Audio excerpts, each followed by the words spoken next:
En programmation, la boucle dite tant que répète des instructions tant que la condition prévue reste vraie. Elle prend la forme suivante. Tant que un certain prédicat reste vrai, répétez, première instruction, deuxième instruction, etc. jusqu'à la dernière instruction. Toutes ces instructions prises ensemble s'appellent une boucle tant que. Écrivons un petit programme pour voir une boucle tant que en action. Déclarons une variable compteur que nous initialiserons à 0 et qui sera de type nombre entier. Écrivons maintenant la boucle tant que suivante. Tant que compteur est inférieur ou égal à 2, répétez, compteur prend la valeur compteur plus 1, puis affichez compteur. En langage machine, ce petit programme s'écrit compteur égale 0 pour déclarer la variable compteur et l'initialiser à 0. Python va lui donner automatiquement le type int pour nombre entier.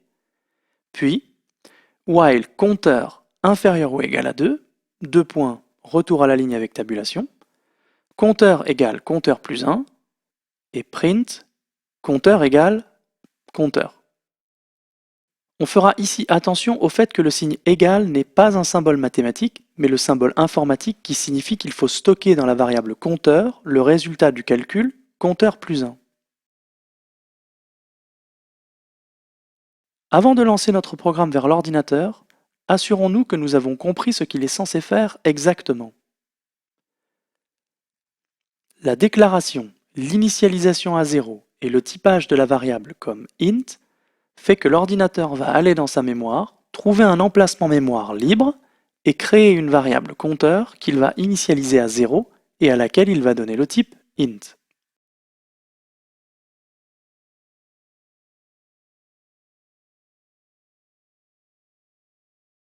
Quand la boucle débute,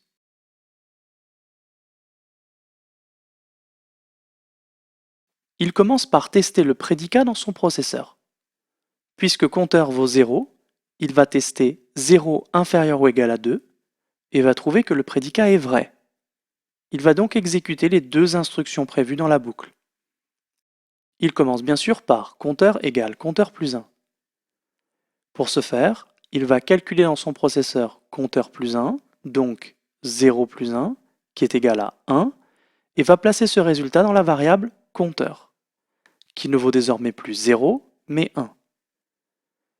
Quand un algorithme demande d'exécuter une instruction comme compteur égale compteur plus 1, on dit qu'il incrémente la variable compteur. Il reste enfin à afficher dans l'interpréteur que compteur égale 1. Arrivé à la fin des instructions prévues par la boucle, l'ordinateur va revenir au départ et retester le prédicat.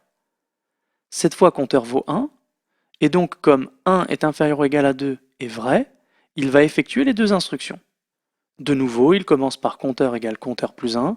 Comme compteur vaut 1, il va trouver compteur plus 1 égale 2 et remplacer la valeur de compteur par 2.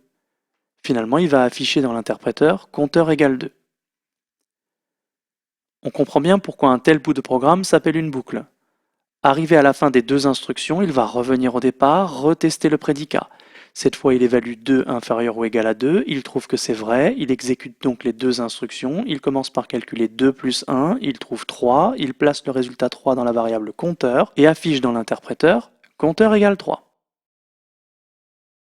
Il revient au départ de la boucle, teste le prédicat 3 inférieur ou égal à 2, cette fois il trouve que c'est faux, il n'exécute donc pas les deux instructions de la boucle et passe directement à la suite.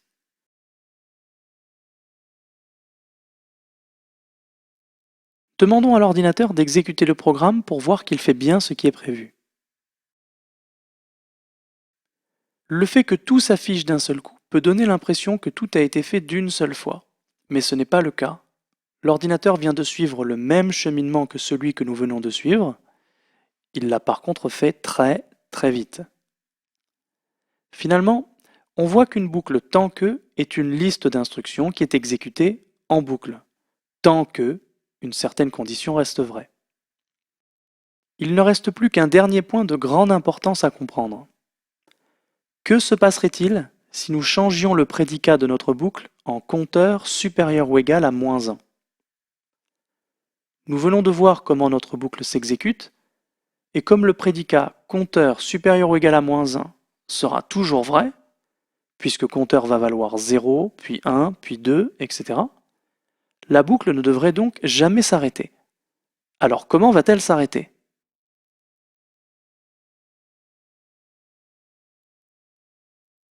Quand on exécute notre programme, on voit tout de suite qu'en fait l'ordinateur ne va bien sûr jamais s'arrêter, à moins qu'il plante.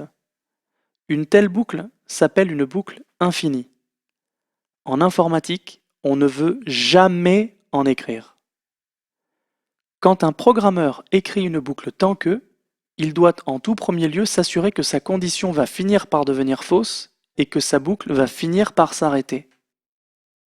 Pour conclure, on se souviendra que les boucles tant que permettent de mettre en œuvre toute la puissance de calcul de l'ordinateur, mais qu'elles doivent aussi être manipulées avec maîtrise pour ne pas devenir des boucles infinies.